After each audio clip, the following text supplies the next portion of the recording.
We are live now on YouTube. Leave me alone 1 second.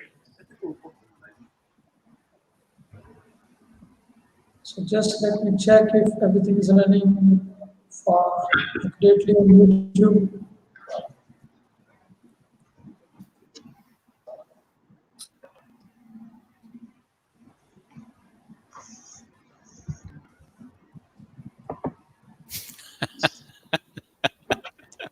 Very true, Kaiser.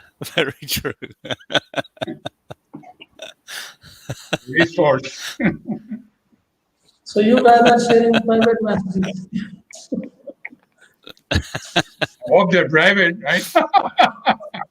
They are. I can see. All the panels are now connected also. They're not that private then. All the panels are connected, and we can create our own independent, communication channel also. So we all have each other's number on the WhatsApp group. Excellent. So I'm just trying to see if everything is going fine. So then we can inform people. We keep coming now. Let's just move on. Yeah, just a minute.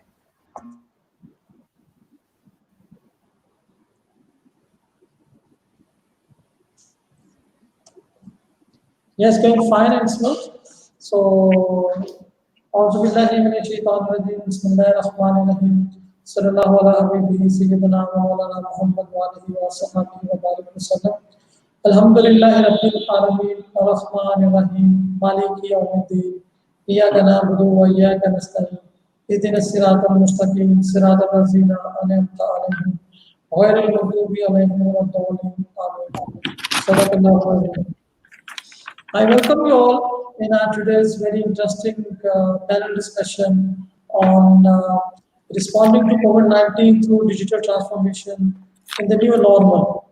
COVID-19, have changed the world in a many different ways, and we are facing a lot of challenges, and we are expecting some very new things. So I'm lucky to have a very senior and very experienced panel with us today, which will be moderated by Zafar Aziz Osmani sir.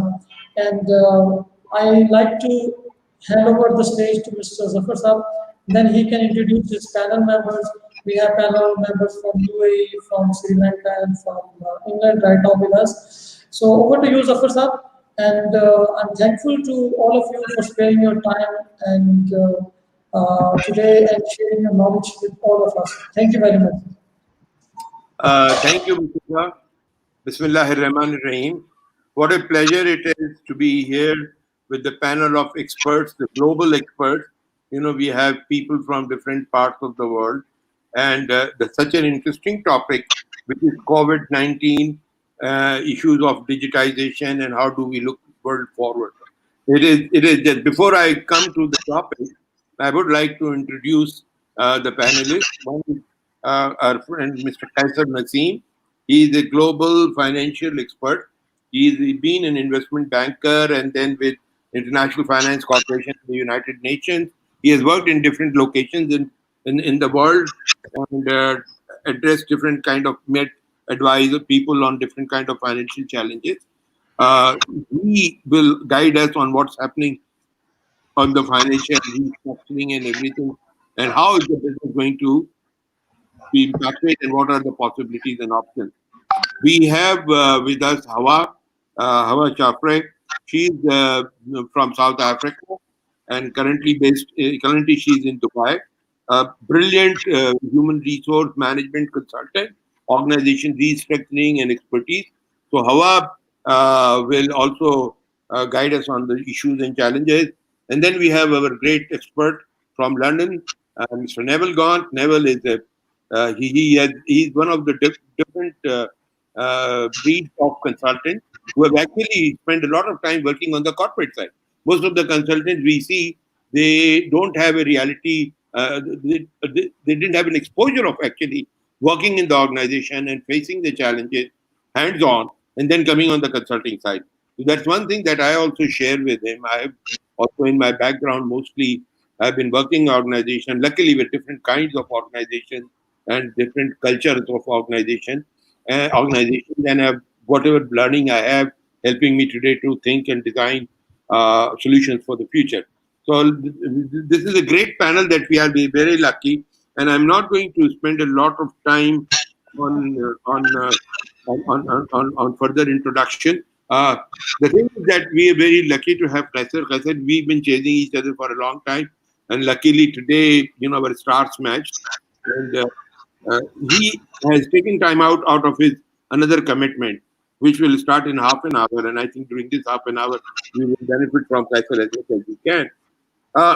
Just to all the panelists, ladies and gentlemen, just to give a general understanding of what is this doing. I mean, COVID-19 is something, the word, it has become not a very popular word.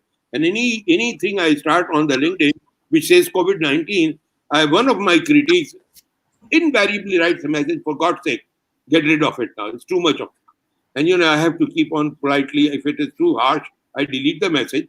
Or otherwise, I very politely mention that, look, let's carry on. It's not finished. It's not over, man. We don't know when it is going to be over. Every day is a new challenge. And it is something that human civilization has never experienced. Human civilization has never seen this kind of thing. It has impacted everybody's life on earth. Never has this happened. It has impacted every job in the world. It is impacting the financial management, the insecurity, a totally new concept which we are working and practicing, which is WFH, work from home. And it is every day it's opening a lot of venues for learning for ourselves and try to, make our own solutions to the problem. Every day we're getting new problems. And these problems that we are managing and tackling are not available in any textbook. No management guru has still been able to come up with solutions because the problem is not defined. Problem is changing, ever dynamic, just like the medical profession or doctors, they are all worried. What is it? They have not been able to understand the behavior of this virus. And if you don't understand the behavior, the impact cannot be predicted. So we have to be, like I keep saying, my favorite simile is you are standing on a cricket pitch and you have a bowler there and you don't know the fate of the ball until the ball leaves the hand. It could be over pitch, it could be short pitch, it could be right, it could be left. So the treatment of the ball has to be after it has actually come out and pitched. And the time that we have to respond is fraction of a second to treat that ball and treat it correctly, because if we don't, chances are we will get out. I don't know how, if you're familiar with what I'm saying, but we are from the cricket world, so we can. South Africa is an assumption that the women weren't be, yeah. Okay, so we come to this is the background. Now the thing is that there are a few things I would like to throw to every panelist, and I'll come back to it. One of the things that is impacting very seriously is the customer experience. It's totally changing. It's totally changing.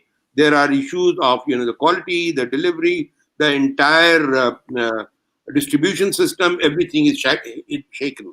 Then it's talking about the innovations of coming up with solutions and all. Distribution is amazingly changing, and a lot of things which were very normal, acceptable 3-4 months ago are not thinkable now. And a lot of parallel solutions are coming. Solutions are coming very, very fast. And lastly, one more thing is that it has not impacted, it's going to have a serious impact on the regulatory framework. So basically, the organization's challenge today is sustainability. How do we live and survive through organizations? Because if organizations survive, jobs survive. And the other thing is cost management is going to be a totally different experience. Offices, in many cases, have become 50% redundant. We don't need to have offices because of this WFH. And, sustainability, and of course, going forward, proactive solutions. So I will now, Kaiser, take your 10 minutes or something, enlighten us on these and what's going to happen, and then we move on from there. Okay, thank you very much, Zafar. But before that, let me just thank you, Zafar, and Mustafa, and the platform where we've been given this opportunity to talk about this very important subject, HR legends. So, while I think I am an HR resource, I am certainly not a legend, at least not yet. This is a very interesting topic, and it's not a new topic. So it's not come about because of COVID-19, and we all know that. But since we have to frame it within COVID-19, so I'll just go back to an article I wrote perhaps a month ago it was, or 2 months ago. So we all have been, sorry, I'll also frame it within the financial sector, given the time that we have at our disposal, because digitization would cut across everything, but we have two other esteemed speakers who can touch upon that. So I'll talk about the financial and banking sector. And we've witnessed a change in the demand size of how financial services should be offered and what type of services can be extended to clients. You spoke about client experience. And this has been going on because of a demand for services which were different from the legacy services that we are all used to, which was basically non-existent, no service at all, or delayed service. And that was because of the change in the pace of society at large. So over the last several years, we've witnessed, we've all been part of societies which are moving very fast. Perhaps you can also say going very fast, but nowhere to go, no destination. So that raised this demand that everything what they needed, everything that was available for a customer should be on demand, and including financial services. The issue then was that the demand was there, but the supply, even though it should have been there, was unable to cope with that demand because of systems entrenched in legacy institutions. And we've all heard about that also. I'm just re-emphasizing that. And hence the birth of alternate platforms, which we are again familiar with. In the financial sector, it's fintechs. In commerce, it's e-commerce. But again, I'm sticking to the financial sector. And we saw a takeoff, a better offtake of digitally offered banking and financial services. The issue there was obviously scalability. True. On the one side, because of the fact that these were all startups, and the other side was the scalability which could be offered by institutions was not being offered because of their entrenched systems, which we've called the legacy systems. And this was the dilemma. And besides that, something which Hawa would relate to, and I'm sure all of us, was also the mindsets of people who were supposed to leverage their platforms to be able to provide this digital experience, which is again the legacy people. So that mindset also needed to shift, and that was not being shifted. So what I wrote in my article, and actually what we all know now, is that because of COVID-19, and since we're framing it in this, all of us willingly or unwillingly have been catapulted into the digital age, because we could not go to a bank, we could not go to a grocery store, we couldn't go to a restaurant. So we had to deal with all these businesses of ours. We couldn't go to work, for example, through digital platforms. And luckily by 2020, we had a lot of them, and globally we had a lot of them. And hence people who were even resistant, and I'm sure all of us are aware that a lot of people were resistant to technology, and for various reasons. Some genuine reasons, which are security, for example. Some people just didn't want to bank using a mobile phone. But willingly, unwillingly, we were all catapulted and accelerated into that world where we are today. So now what needs to happen, and before I say that, let me also qualify that this situation we find ourselves in today is evolving. And there is no one who can give you an answer to what is going to happen a week from today or a month from today. And a very good example for that is the way global institutions, the one I belong to, or IMF for that matter, have been predicting the erosion in global GDP. So it started with $1 trillion. Today it's 11 trillion, and we've been through all in between 10%, 1%, 9%, and I think just 3 days ago it was about 4% of erosion. And we don't really know because it's always qualified. Now IMF qualifies it that it could be worse. This is what we know right now. So we don't really know what's going to happen. What should happen is what I can tell you. What I would like to happen is, first of all, that since we've been accelerated, so a lot of use of digital processes and digital technology in offering banking and finance services, but all types of services. It could be renewable energy. It could be commerce that we spoke about. I'm not going to dwell on that. And the reason why digital will help us sustain ourselves going forward is because it offers you a platform which is more, let's say, inclusive, in the sense that you can offer financial services to more people who don't even have a bank account, and that's happening. We've actually seen over the last 3-4 years, 500 million more people globally being included into the financial services sector. So the financial inclusion is increasing. And a lot of that, I like to think, because I've been involved with a lot of the digital part of it, is because of digitalization. Is because of the fact that the outreach of institutions has increased.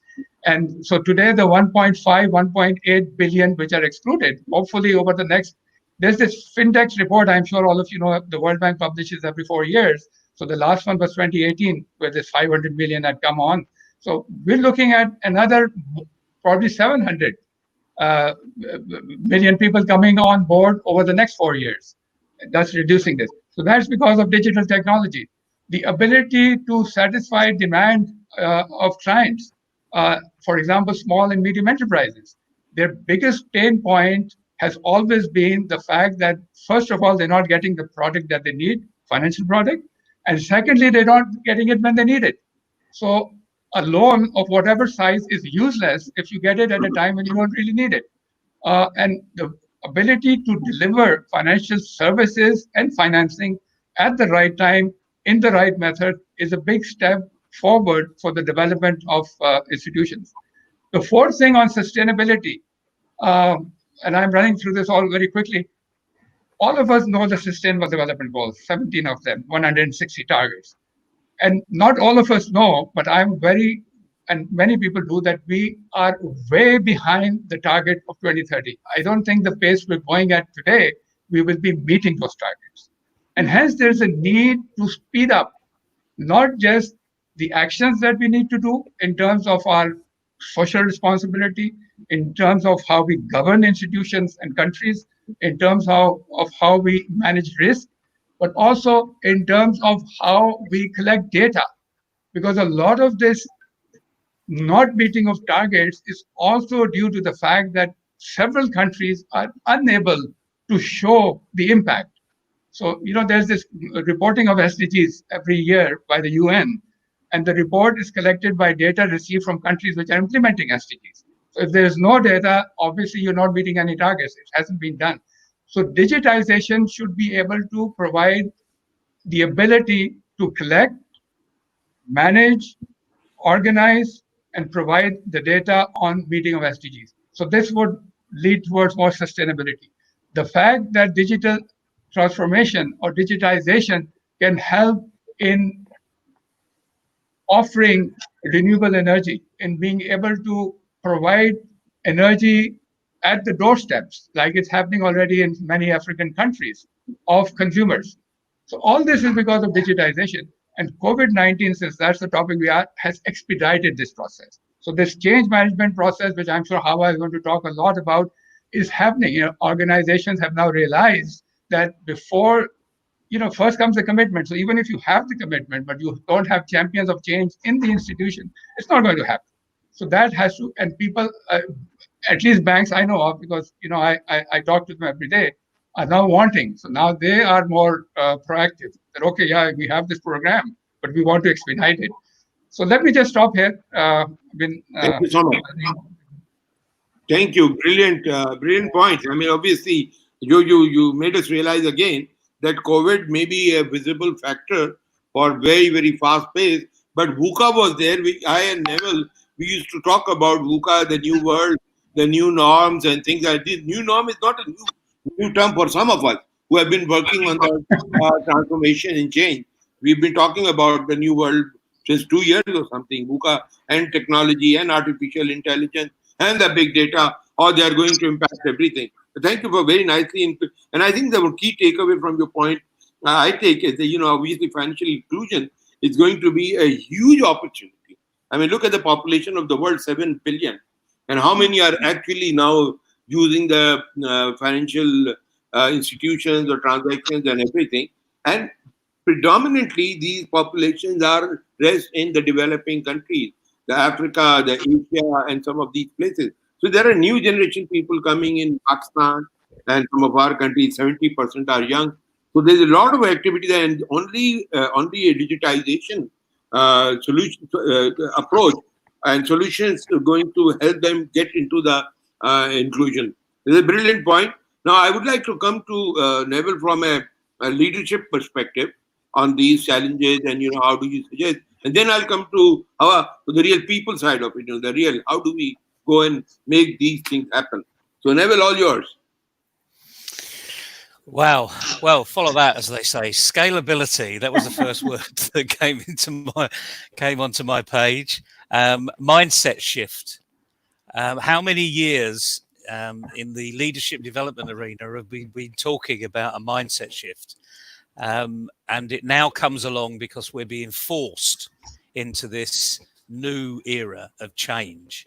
And I've got to say, from a leadership point of view, from the C-suite down to the shop floor, and equally to all of these young, up-and-coming graduate students, we're in a bigger mess than we ever were before, because we're not thinking of the organization. We're thinking of survival, and it seems to be personal survival.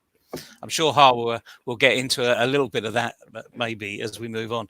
But this mindset shift, we really do need to take that on board now. I mean, I came from the oil and gas industry, and believe you me, that's been a VUCA world ever since I joined it in 1983. The oil price moved up and down. No one was in control of it. And the only thing you could control were your costs. But it's the rest of the world has joined into this very volatile environment. And it's volatile in the leadership arena because we're seeing the really good leaders take that leap forward. They are actually, to my surprise, they are owning SDGs. At long last, they've taken ownership. They've grappled it away from the UN, and they've taken personal ownership because now they're recognizing the value of SDGs in their organization, which is great. But I do agree with Kaiser, I'm afraid. We're going to miss the 2030 targets, probably by quite some considerable way. And it's all down to poor leadership. They're not engaging organizations, they're not engaging their staff, their employees in driving the organization forward. The other thing is they've been catapulted into this digital world. I love the words, Kaiser, and I've pinched them for my next article. They've really been catapulted in. There, by the way, Neville, I said that we will not meet the targets, by the way. So you agree with me? No, absolutely. I know. I totally agree with you. But being catapulted into this digital arena means we're going with some reluctance. We're not going and embracing it. And that's part of the reason why we're not adopting the digital arena, mainly because we're human. We are resisting this movement, despite the fact all the benefits of digital means, again, as Kaiser said, there's more inclusion. There's more diverse offerings in the finance sector than ever before because they're getting closer to their customers. However, the problem here is because we're rushing in this digital world, we're forgetting actually that people are going to keep us there and take us there.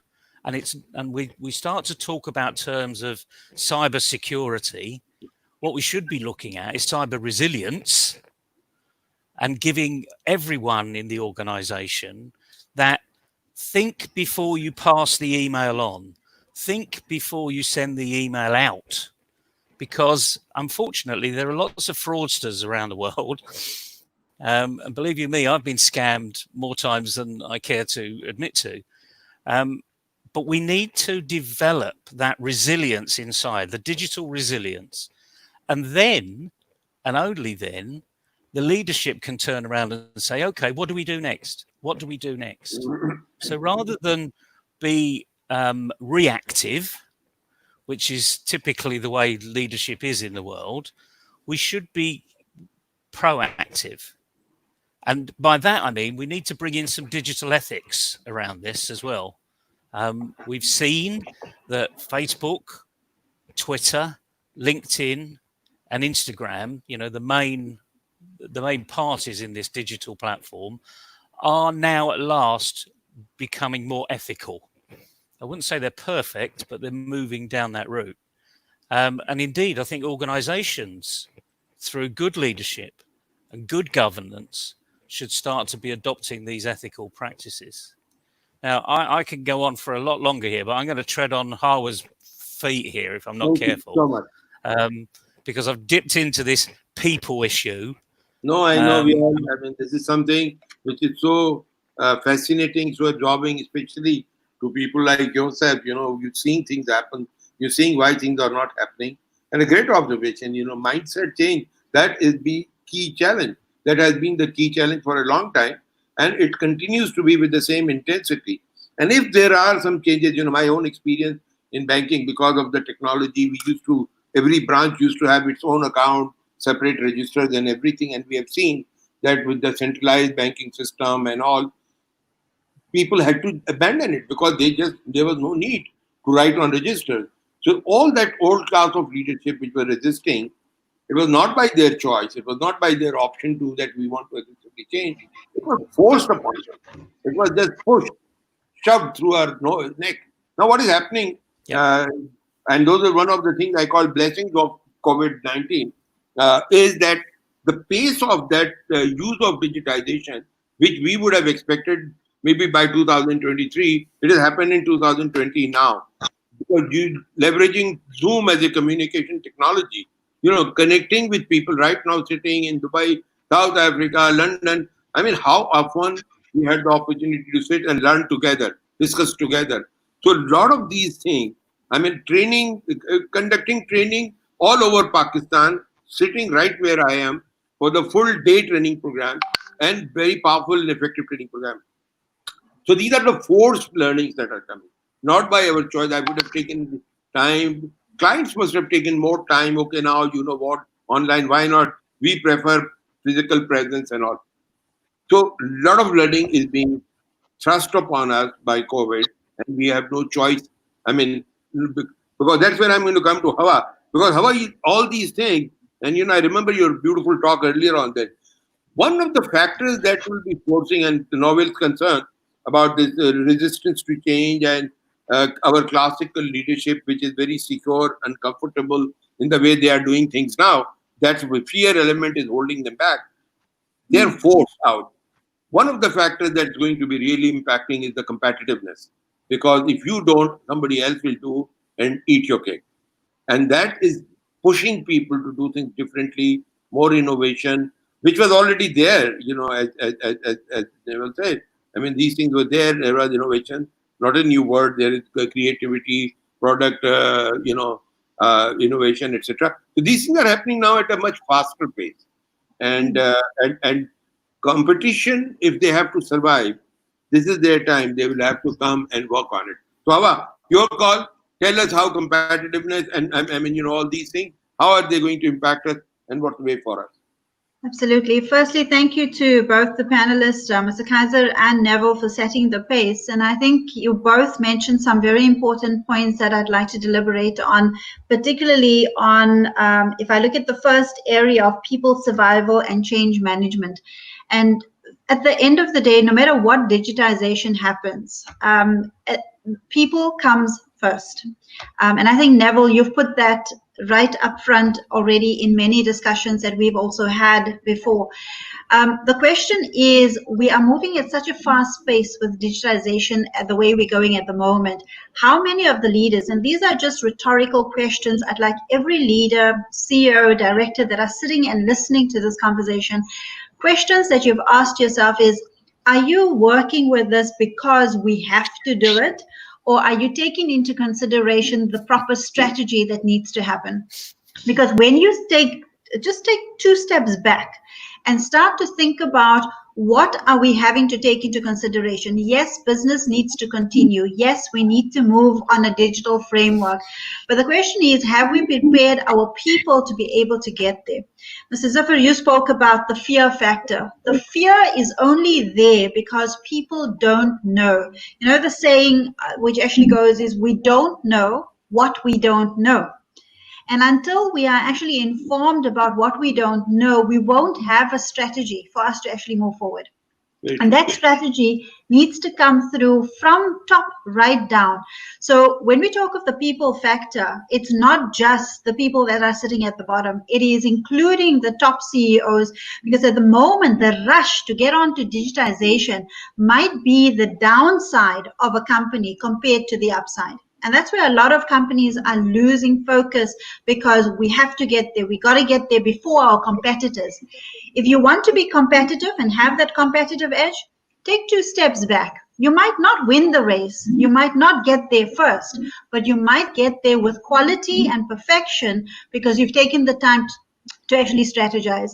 You must remember that over the past few months, in all different parts of the world, we've been experiencing this remote work. And Brother Zafar, you call that the WFH, is working from home.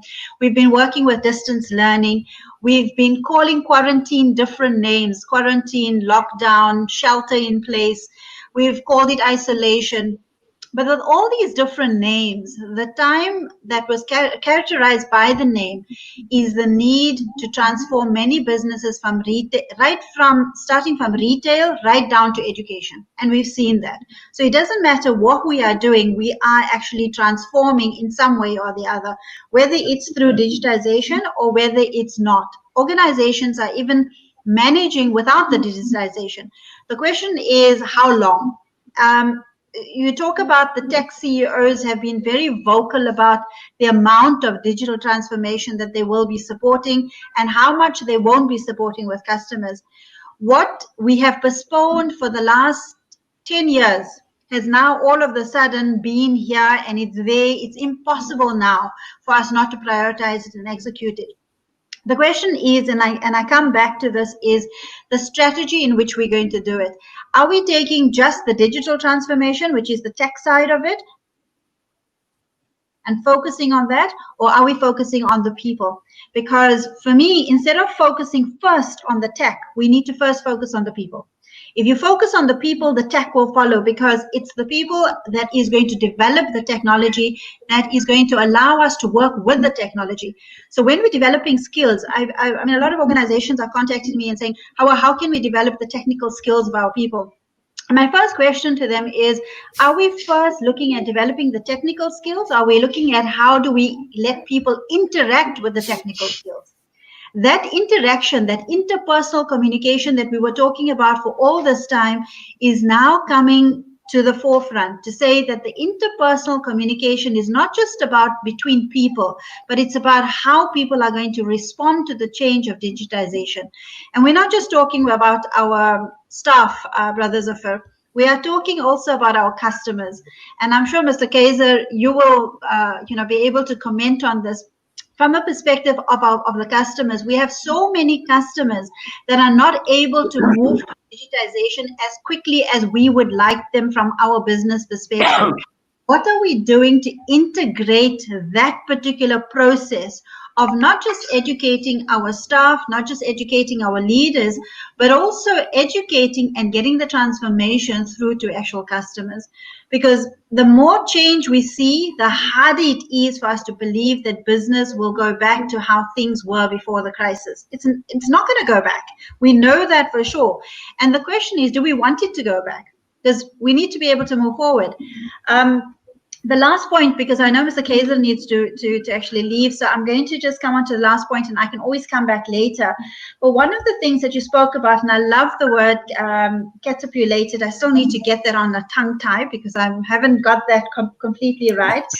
But the question is, and Neville, you've mentioned, is that a lot of people are not embracing that. Why are we not embracing that? What are the inherent cognitive abilities? Forget cognitive. What is the inherent behavioral abilities in terms of, for example, the unconditioned mind that has already been conditioned so many times to say that we can't do this? That's preventing us from doing it. That fear, the anxiety, the fear of unknown, the fear of that if I do this, will I be able to do X, Y, and Z of what I used to do in the past? Letting go of that past. And that's the focus I believe we need to start at. So I'll come back again because I know Mr. Kaiser needs to leave, and I'm sure he'll want to give us a few comments before he leaves. Absolutely. Thank you so much. Hawa beautifully captured in a very, very small slot of time. I appreciate that.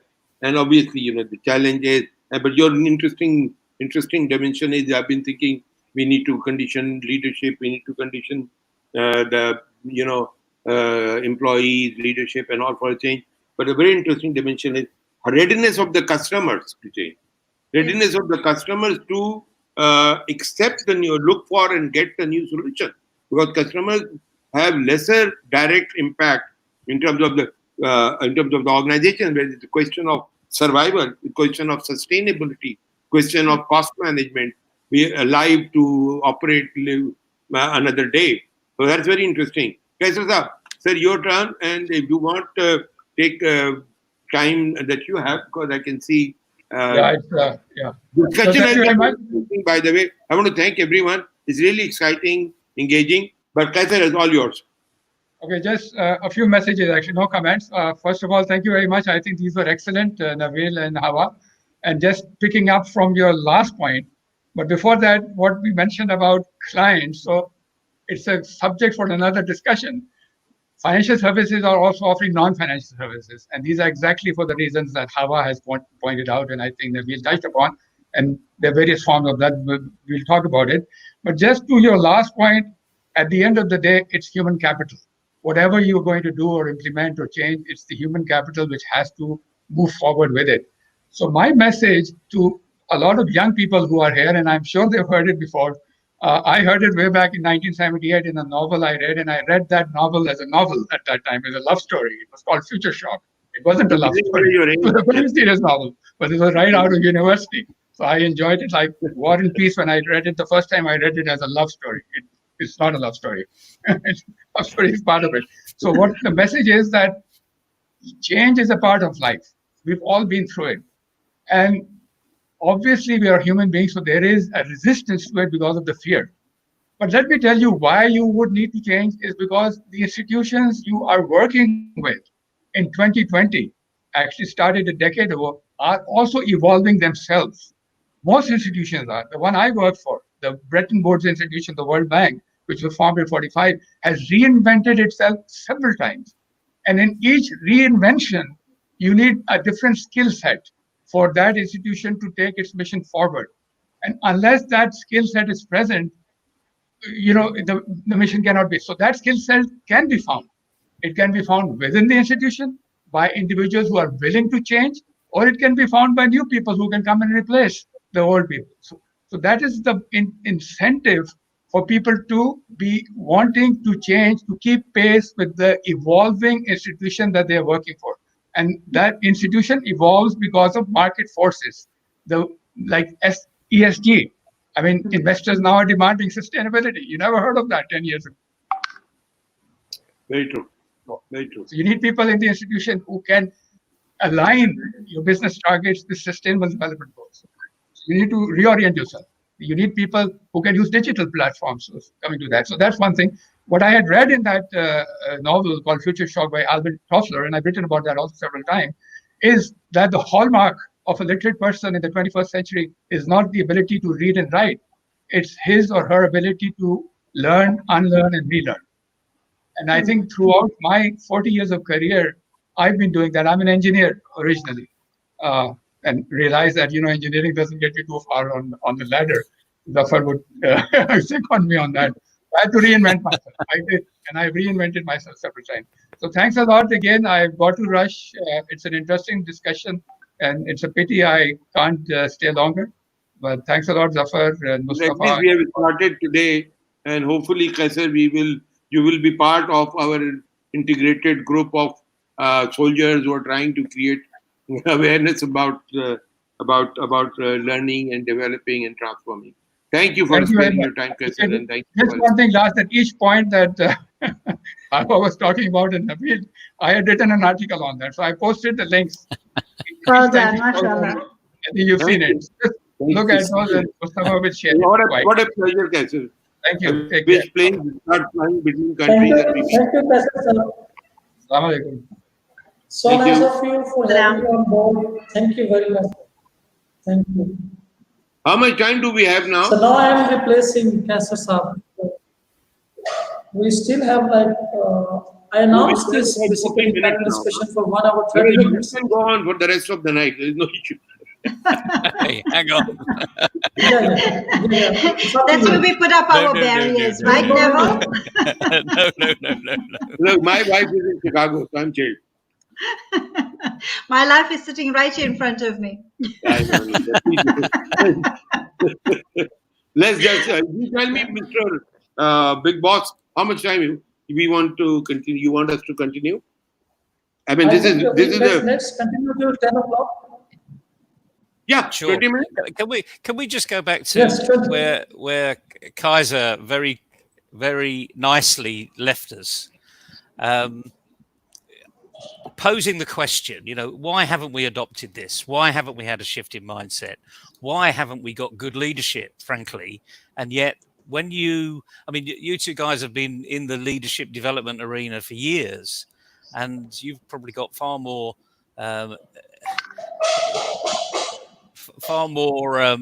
let's say, test cases, for want of a better term, where you've done a great development program and they've gone back into their day job and nothing's changed. True. No, nothing has fundamentally changed. And it's not because they're not good at time management, because that to me is a misnomer. It's because fundamentally they've not changed what they believe. Absolutely. So, for instance, all of my colleagues in the cybersecurity arena are writing article after article on a day-by-day basis about the digital transformation is not the role of the CTO. It's the job of the CEO, and it's a responsibility of the whole board. But just because we frame it under digital, someone says, "Oh, that must be IT." Oh, we'll give it to the CTO. Yes. And that's where it's got to stop. A brilliant point. Believe you me, I can share with you. You've only got to look at 2 or 3 people that write on LinkedIn that are my colleagues daily.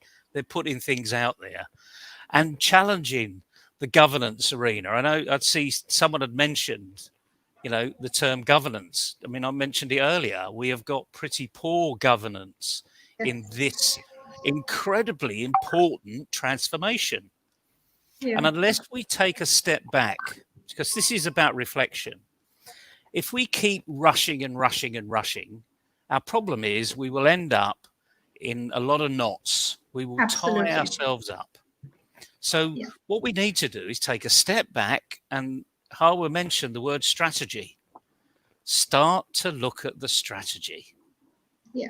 You're not going to get it right immediately, but if you focus on your customer base, your employees, because those are the 2 most important people in your organization. A lot of people would say customer is king. Not even the biggest organizations in the world actually do that, even if they believe it and put it on their website. But if we focus on our employees and offer true leadership, engage with them, encourage them, inspire them, all these wonderful words that we just band around, like throwing confetti at a wedding. But we don't really capture all of these words and really drive it in our own organization so that all of our employees become leaders. We're crying out for good leadership. And I think this is where the problem is. It actually stems right from that very, very basic thing. You mentioned fear. Well, just throw it away. Open the front door, take the first step, and bring the team along with you. Because we all know in a group, we can get rid of fear. But I think this is where the problem is. People, the leadership, think they've got to go and do it. And frankly, they're probably too old to do it. And I think, Neville, you hit the nail on the head. And here's, just a bit of light humor here, because we speak about change. We speak about change of mindset. And we said, well, whose responsibility is all of this? You mentioned that now. Is it the CEO? Even digitization, whose responsibility? So we just dumped it onto IT. But here's the ironic part and also the humorous part is that if you had to put a checklist together and say whose responsibility it is, you've got the CEO, you've got the CFO, you've got the CIO, and right at the bottom of that list, you've got at the moment, currently, on a humorous note, you've got COVID-19. And unfortunately, it's actually taken COVID-19 to push people to do what needs to be done, not the CEO to take the transformation, not anyone else. It's taken COVID-19, and which brings me to that mindset you speak about. We speak about the mindset that we are driven by the fear factor. We're driven in action by that fear factor. But that's the downfall of us, because when we are driven by fear, we limit our beliefs, we limit as to how far we can go, because that actually tires us physically and emotionally. And I think for me, the focus needs to be on the employee's experience of this digitization. What experience is your employees having? What experience are your customers having? And that's when you take that step back and you start to strategize. Let me go through the experience. What are their challenges? What are the positives? Do a SWOT analysis of the actual experience of your customers, a SWOT analysis of the experience of your staff, because that will allow you to go back and say, right, now let's work on that experience, because it allows us to hire our customers and our employees for the tech support. So if we stop focusing on the tech support, your customers and your employees can be part of the solution to getting to digitization. Instead of just jumping into digitization, getting first there. One of the biggest problems as leaders, you ask, why is it that leaders actually don't realize this? They go back to the office environment, they go through immense training, but they resort back to where they were. And one of the main things for me is that leaders themselves, like you said, they don't believe that they're able to make that change. They're there because they have the skill, they have the knowledge, they have the acumen, but is the belief actually there? Are they able to change from an instinctive perspective, from a conditioned perspective, to say that I'm able to actually do this? And I think that for me is magical if a leader is able to go forward and show that commitment right from the top down, is train those leaders how to be able to do it.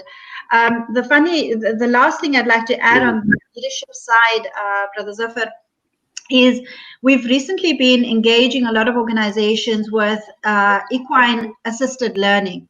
And equine assisted learning is basically utilizing horses to be able to identify whether you're a good leader or not. And it's so funny that a lot of people say, how can a horse actually tell me that? But it's funny that when a horse actually led by you instinctively, you know that instinctively the belief of you being a leader is there. Anybody can tell you, oh, you're a great leader. Go in front of a horse and try and move a horse from the left side of the stable to the right side of the stable. And if that horse doesn't move with you, then instinctively there's something inside that the horse is actually being able to figure out that you are not being able to believe that you're a leader, so how can I follow you? And it's a technique that works 100% all the time. That's that's brilliant, because the phrase, you can lead a horse to water but you can't make him drink. Absolutely. My response to that is, you try leading a horse to water. Yeah, absolutely. Because if you are a leader, you will lead a horse to water. This brilliant discussion. We have some questions coming up over here. Just 1 second. I'm just coming to that. I see some questions coming up. Just 1 second. I think, to bring a sort of cap to the discussion that we have had so far, I mean, it's very important. And it boils down to actually leadership's willingness and commitment to move on. That has always been the biggest of the challenges. And the only thing, my experience and learning in different organizations that I have seen it, there are two things. One is organization culture itself. So, if the organization culture is fast moving and transformative, you cannot afford to just slacken there as a leader. You will be overruled. And the second thing is your own insecurity, for feeling of fear for not being able to respond and survival. So your survival is something which pushes you to do things which you normally don't want to do. So it's a question of transformation, it's a question of taking mindset change and all. A, it has to be from the top, and B, it has to be driven by unknown fear that if I don't do, I will lose out. Somebody else will take me over. That's one thing. Now, I think I'll request Mustafa to please come up with the questions that you are getting from the audience. So the first question which we have is, what are the main steps to transform organization into digitization? Very basic question, Mustafa. You should be able to reply yourself. You're the expert on this. Sir, I don't want to reply today. I'm the silent person over here. Okay, It's your show. Let me ask first. Otherwise, digital transformation is my area, but I don't want to answer any of these questions. I appreciate that. Hawa, what are the steps transformation digitization? So I think for me, the first thing is, understand your employee experience and understand your customer's experience. So do some homework, identify it through a proper SWOT analysis before you just jump into what you're going to digitize. We know you're going to digitize, but the question is when, and the question is how. So the first step for me is go through that experience, identify, do a SWOT analysis, look at who really needs it and who doesn't need it. And then more importantly, what do they actually need?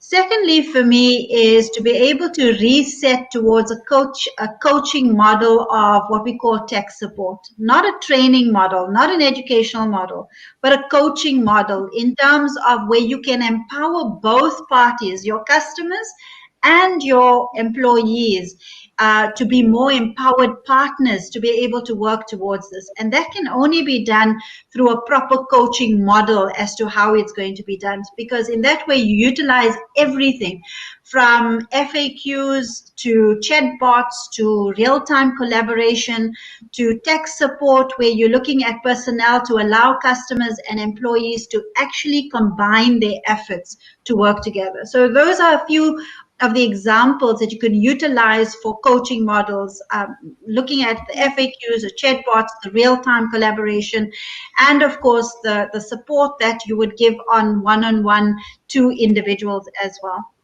Neville, sorry. No, it's fine. Neville, carry on, and I can give a few more a little later. Neville, your take on this. No, because I think we have few more questions to be. I'm also conscious of the time. Yes, me too.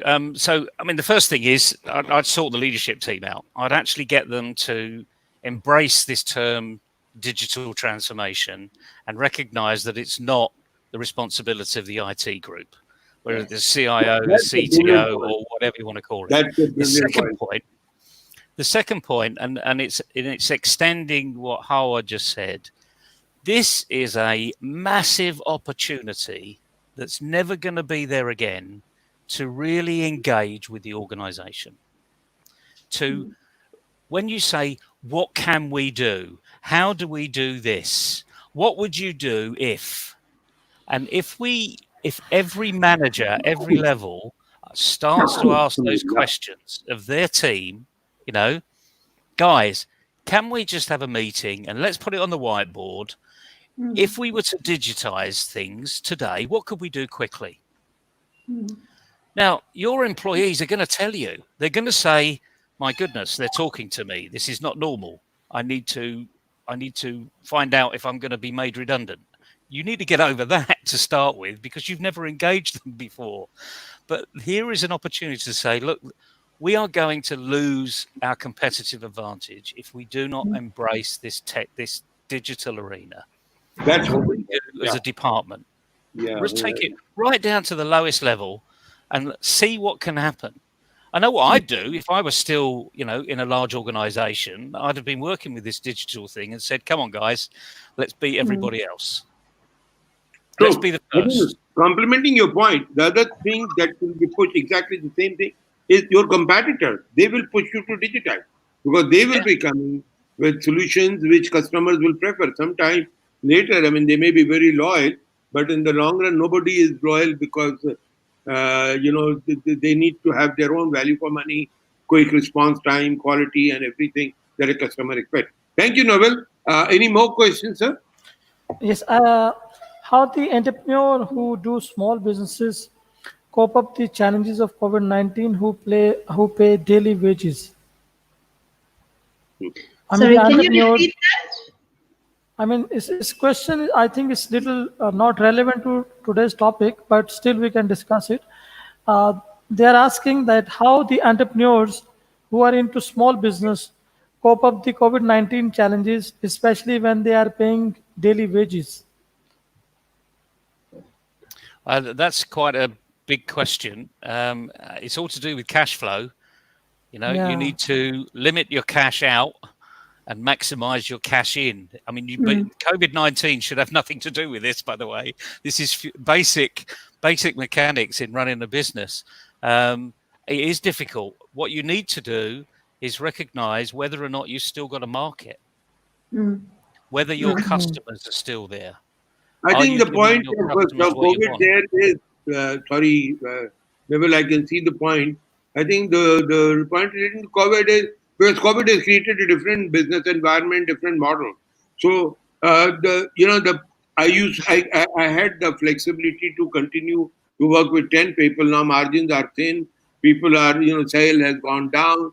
So how do I as an entrepreneur survive? It's a question of more sustainability, and the other point that Hawa dilated, this is the cost management. And under the revised circumstances, how do we operate with lower cost and offer solutions, expand manufacturing?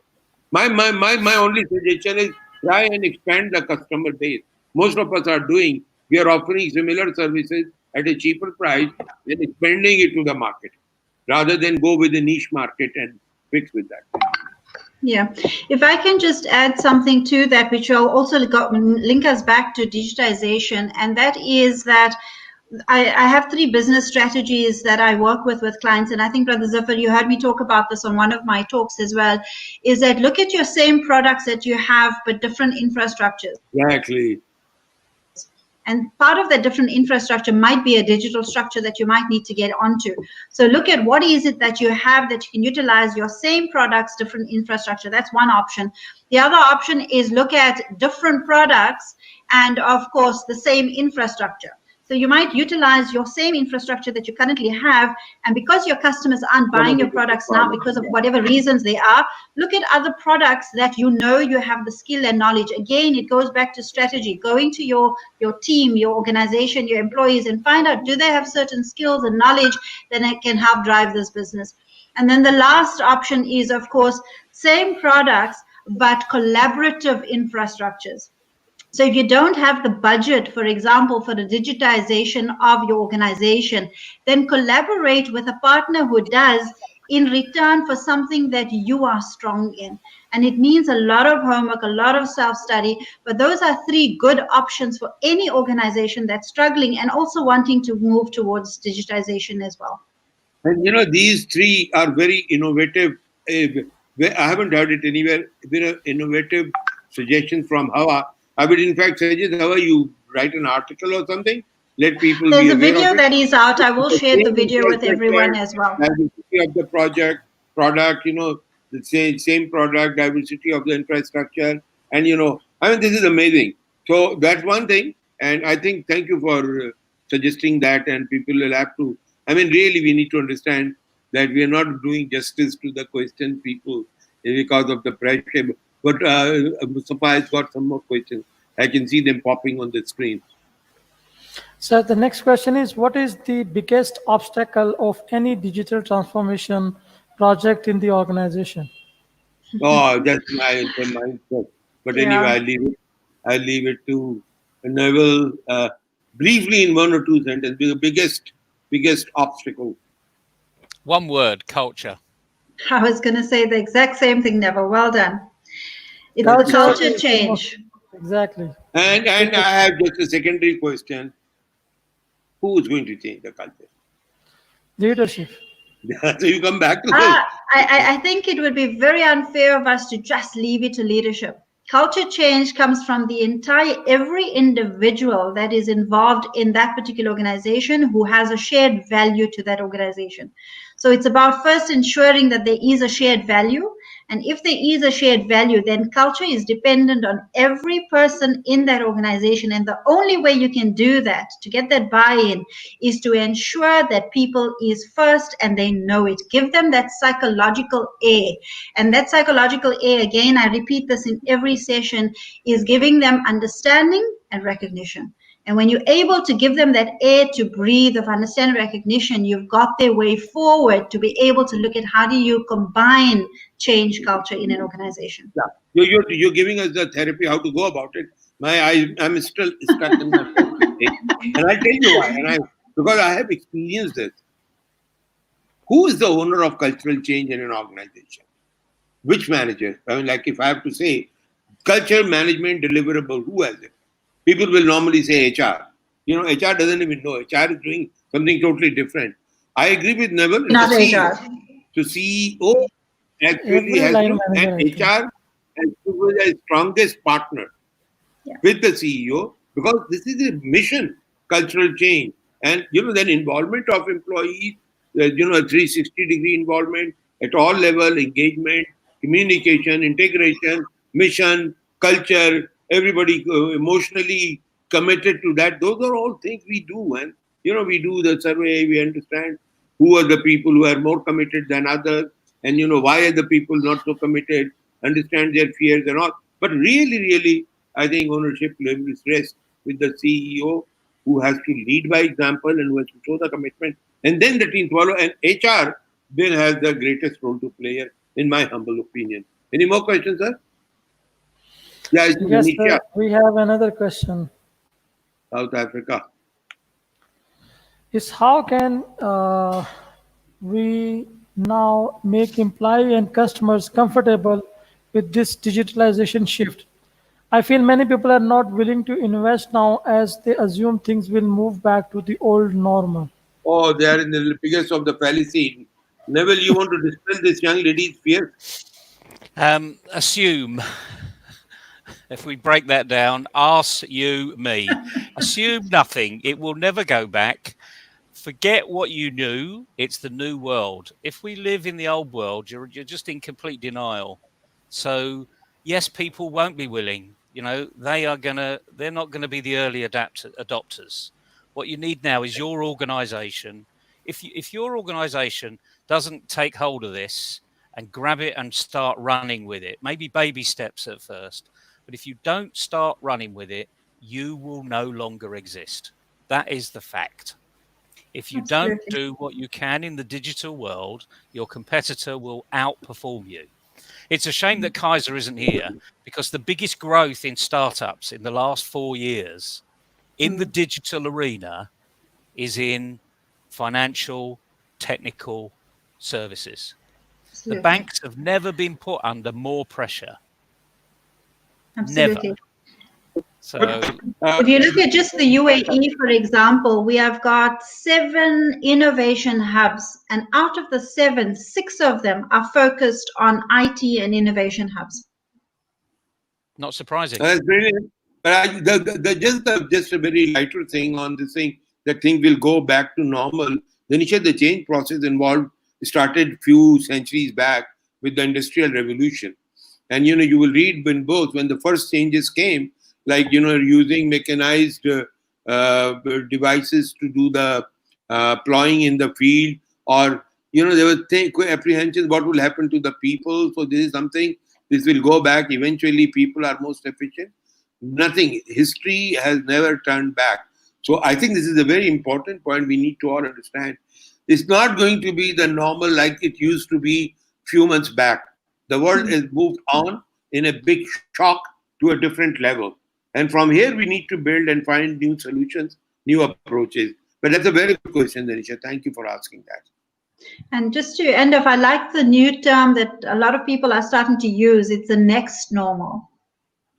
Oh, wow. I haven't heard of that. Thank you so much. So it's the next normal. It was new. Like Zombies. Have you heard of Zombies? Awesome. The new normal. I was still trying to reconcile with Abira makes a really good point that we haven't touched on, by the way, and about legacy systems.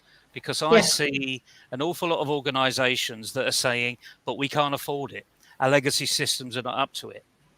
Well, again, this is a short program, a kick of reality. Get over it. Your legacy systems will stop working. You know, this is going to be a reality of the millennium bug if you don't be careful. You need to change your legacy systems. You need to bring in what the new normal is going to be. I hate using the phrase, but we may as well use it. And get after the new legacy systems that's got longevity, that will move you forwards, and actually change your mindset over how long these new legacy systems are going to last. They may only last 2 or 3 years, at which point develop the investment strategy to replace them. Because we do know that when IT student, anyone in IT goes to university, the lecturer will say, by the time you're in year 3, what we've told you in year 1 and 2 is now obsolete. Absolutely. And that's the pace of IT. So we need to embrace it. Simple as that. Absolutely. Yeah, I mean, I don't want to touch the other side of it, which is the education and academia side of we it. don't go there. No, we're not going to education. Not tonight. We haven't got enough time. I mean, we are producing human resource like a machine with completely old set of knowledge and old set of competencies. Absolutely. And we're bringing them into the new world. It's such a great disaster. But I guess I'm not. I mean, maybe, Mustafa, you can organize sometime, some other time. What is it that on a war footing academia needs to do? Throw all their books into the river and go see what is needed in the next. Yes, you're right. It's very important, actually. Yeah. And we're trying to collaborate with some institutes on it, actually, to be honest.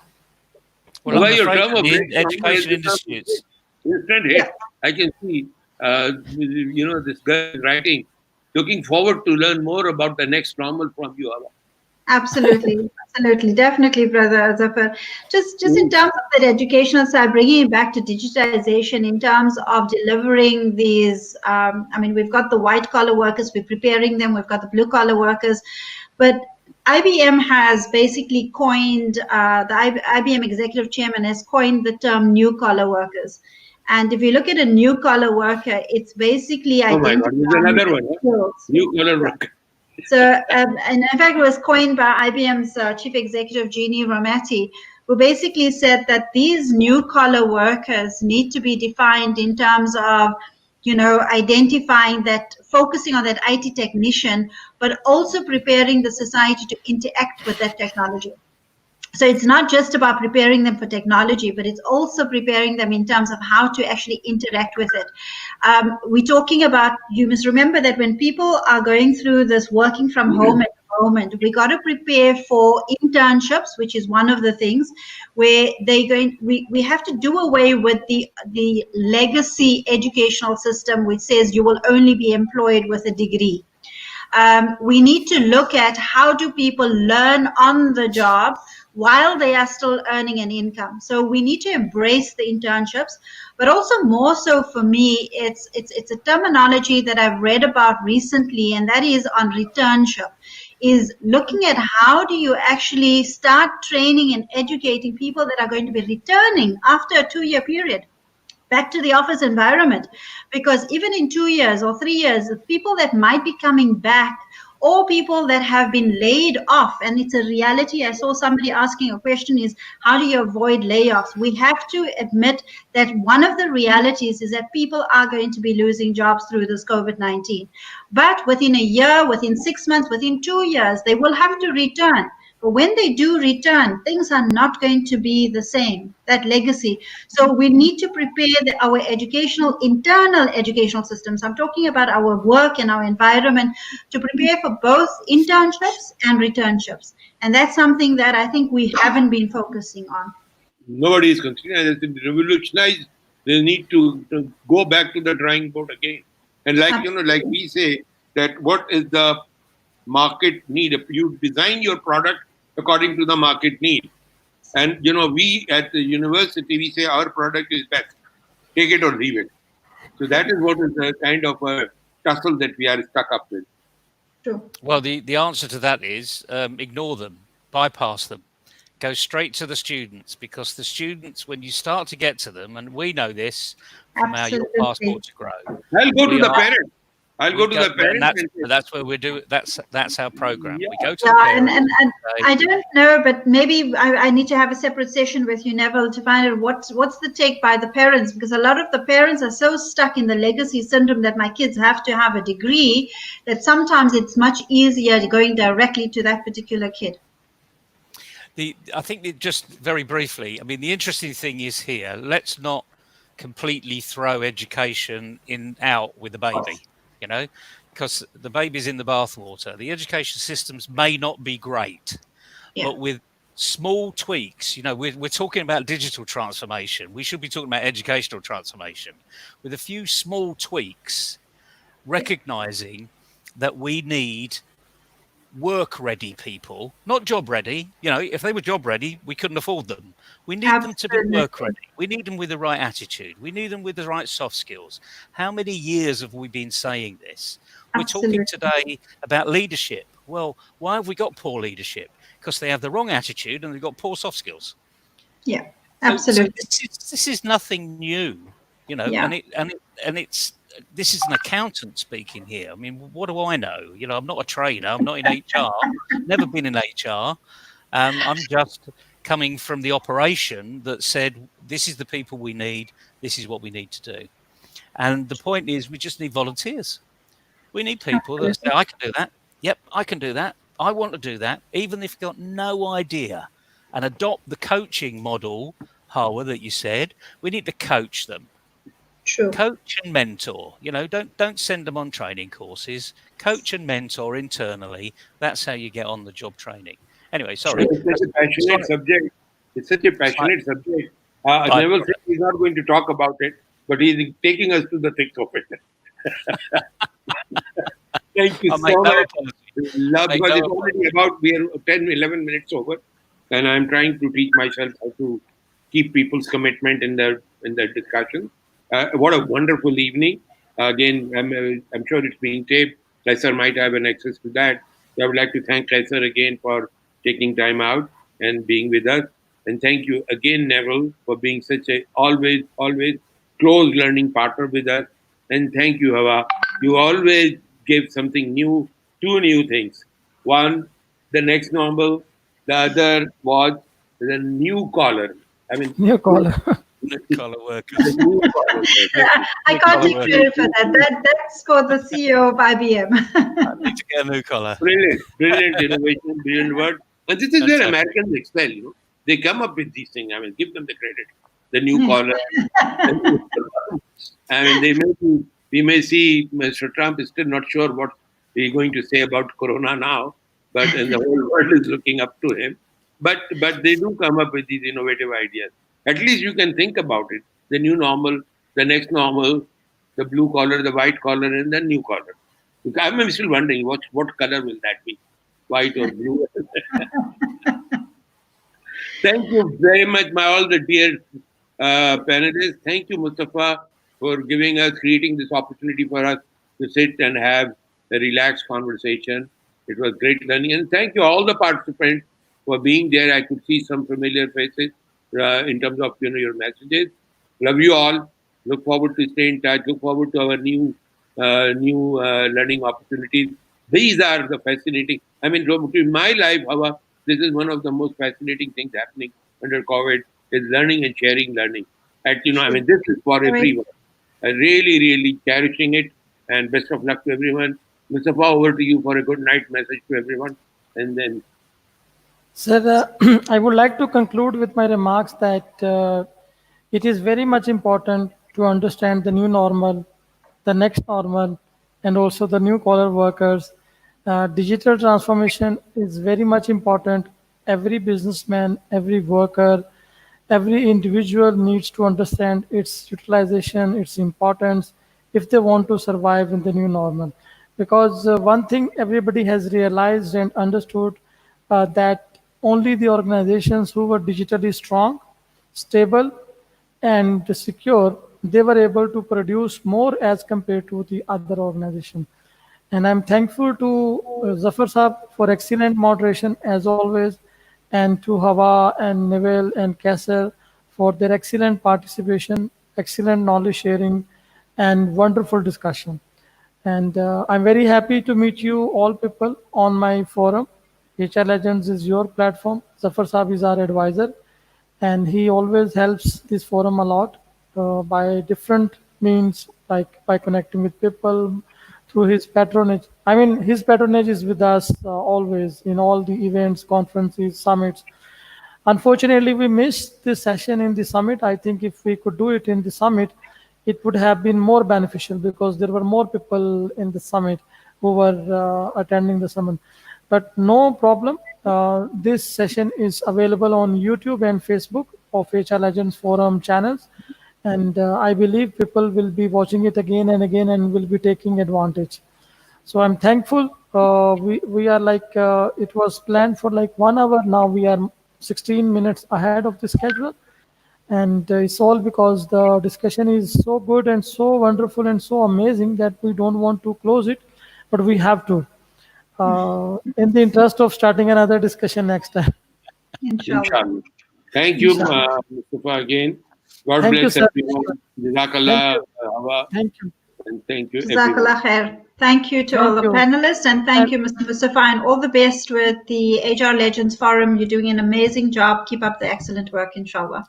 Well Thank done. you. And with this, before we close the broadcast, I would like to say thank you very much. And Pakistan Zindabad.